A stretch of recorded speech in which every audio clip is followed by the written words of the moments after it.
சக்தி வந்து நைட்டெல்லாம் யோசிக்கிறாரு. பொன்னிய பத்தி கண்டிப்பா பொன்னிக்கு வந்து ஏதாவது பண்ணியே தீரணும். பொன்னியோட பயத்த கண்டிப்பா போக்கணும் அப்படின்னு சொல்லிட்டு யோசிச்சுட்டு இருக்காரு. காலையில ஆனோனே வந்து சக்தி வந்து சீக்கிரமா கிளம்புறாரு. "என்ன சக்தி இவ்வளோ சீக்கிரம் கிளம்பிட்டீங்க?" அப்படின்னு சொல்லிட்டு பொன்னி கேட்டவும், "நீயும் தான் கிளம்ப போற என் கூட." "நானுமா?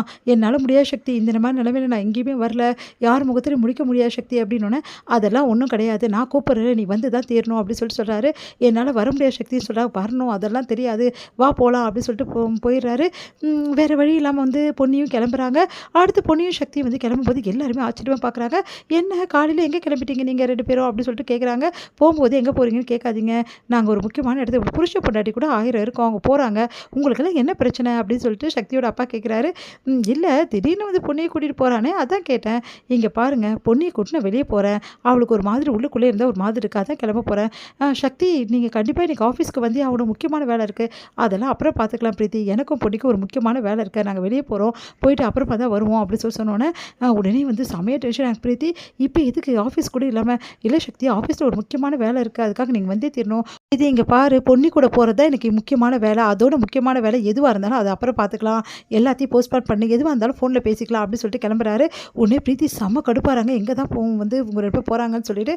உடனே அங்க இருக்கிறவங்கலாம் வந்து செமையா உஷா கேங்க எல்லாருமே ரொம்ப டென்ஷன் ஆயிடுறாங்க. "உங்க 2 பேரும் எங்க போறாங்க எனக்கு தெரிஞ்சே ஆகணும்." அப்படின்னு சொல்லிட்டு உஷா டென்ஷன் ஆகி அப்படியே உட்காந்துருக்காங்க. அடுத்து வந்து பொன்னிய கூட்டிட்டு போறாரு. "எங்க சக்தி நம்ம போறோம்? வா சொல்றேன்." அப்படின்னு சொல்லிட்டு ஒரு இடத்துக்கு கூட்டிட்டு போறாரு. பார்த்தா வந்து ரெக்கார்டிங் ரூம் மாதிரி இருக்கு. "என்ன சக்தி இது ரெக்கார்ட் பண்றப்ப இடம் மாதிரி இருக்கே. கரெக்ட்டா கண்டுபிடிச்சிட்டியே." அப்படி சொல்லி சொன்னோனே, "ஆமா இந்த இடம் ஓரளவு எனக்கு தெரியும்." அப்படி சொல்லி சொல்றாங்க. "சரி இது என்னன்னு கண்டுபிடினோனே ஒரு பெரிய மேடை இருக்கு. என்ன சக்தி இது?" அப்படின்றாங்க. "இது கச்சேரி மேடை.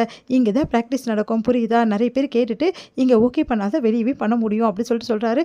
"என்ன சக்தி சொல்றீங்க? இங்க எதுக்கு என்ன கூட்டின்னு வந்தீங்க?" "எல்லாம் பாடுறதுக்கு தான்." "நான் பாட போறேனா?" "ஆமா நீ தான் பாட போற." அப்படி சொல்லிட்டு மைக் எடுத்துட்டு வராரு. அத பார்த்து பொன்னி பயங்கரமா அதிர்ச்சி அடைறாங்க. "என்ன சக்தி எனக்கு இருக்க பிரச்சனை உங்களுக்கு தெரியும்ல. வேணும்னு ஏன் இப்படி பண்றீங்க?" "நான் வேணும்னு தான் பண்றேன். இங்க பாரு பொன்னி, பயந்துகிட்டே இருந்தா இந்த ஜென்மத்தில வந்து உன்னால எதுவுமே பண்ண முடியாது. பயத்த முதல்ல விடு." "சரி பயத்த முதல்ல விடணும்னா என்ன பண்ணணும்?" "அதே இடத்துல நம்ம நிக்கணும். நீ ஸ்டேஜ்ல தான் உனக்கு பயமா இருக்கு. அதனால தான் ஸ்டேஜ்ல நான் கூட்டிட்டு வந்திருக்கேன். இந்த ஸ்டேஜ்ல நீ நில்லு. அப்புறமா உனக்கு தெரியும் பயம் இருக்கா இல்லையான்னு சொல்லிட்டு."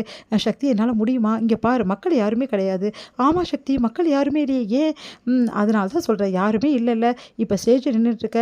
முதல்ல ஸ்டேஜ்ல இருக்க பயத்த உனக்கு போக்கலாம். அதுக்கப்புறம் மக்கள் முன்னாடி நீயே பாட ஆரம்பிச்சுடுவ." அப்படின்னோனே, "சக்தி என்னால நான் சொல்றேன்ல நீ பாடு." அப்படி சொல்லிட்டு கைய அப்படியே பிடிக்கிறாரு. கைய பிடிச்சோனே ஒரு வித பதட்டம் எல்லாம் போயிடுது வந்து பொன்னிக்கு. உடனே வந்து பொன்னி வந்து, "சரி சக்தி நான் பாடுறேன்." அப்படின்னு சொல்லிட்டு முதல்ல ஒரு பாட்டு பாடுனேன்ல அந்த பாட்ட பாடு அப்படின்றாங்க. உடனே வந்து பாட ஆரம்பிக்கிறாங்க. பொறுமையா பாட ஆரம்பிக்கிறவும் தன்ன மறந்து அப்படியே தொடர்ந்து வந்து பாடிட்டே இருக்காங்க பொன்னி. உடனே எல்லாரும் கிளாப் பண்ற மாரி பொன்னிக்கு தோணுது. கண்ண திறந்து பார்க்குறாங்க. பார்த்தா சக்தி மட்டும் நிக்கிறாரு. அங்க இருக்கிறவங்களும் நிக்கிறாங்க. பார்த்துட்டு அசந்து போறாங்க. பொன்னியா இது?" அப்படின்னு சொல்லிட்டு அப்படியே சக்தியும் பார்க்குறாரு. உடனே வந்து, "சக்தி நானா?" அப்படின்னோனே, "ஆமா நீ தான். நீ தான் சூப்பரா பாடுன. கண்ண மூடிக்கினே யார் இருக்காங்கன்னு பார்க்காம பாடுன. இதே மாரி பாடினீன்னா கண்டிப்பா உன்னால பாட முடியும்." சக்தி உண்மையிலேயே எனக்கு எவ்வளோ சந்தோஷமா இருக்கு தெரியுமா? இதனால நான் மனசுல எவ்வளோ கவலைப்பட்டேன். என் கவலையெல்லாம் போக்கிட்டீங்க சக்தி." அப்படின்னு சொல்லிட்டு ஓடி வந்து கட்டிக்கிறாங்க. "கவலைப்படாத பொன்னி எல்லாம் சரியாயிடும்." சொல்லிட்டு வீட்டுக்கு வராங்க.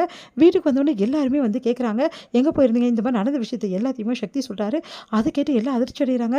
"நிஜமாவா?" அப்படின்னு சொல்லிட்டு, "ஆமாம். பொன்னி எப்படி பாடுனா தெரியுமா? சூப்பரா பாடுனா. ஸ்டேஜ்ல நின்னு பயமே இல்லாம பாடுனா. இப்படிப்பட்ட பொன்னி கண்டிப்பா வந்து எல்லார் முன்னாடியும் பயம் இல்லாம பாடுவா. பார்க்கலாம் பார்க்கலாம் தம்பி நீங்க சொல்றது நடக்குதான்னு பார்க்க தானே போறீங்க." அப்படி சக்தி சொல்றாரு. உடனே பொன்னி சக்தி அப்படியே பெருமையோட பார்க்குறாங்க. இது முடியுது.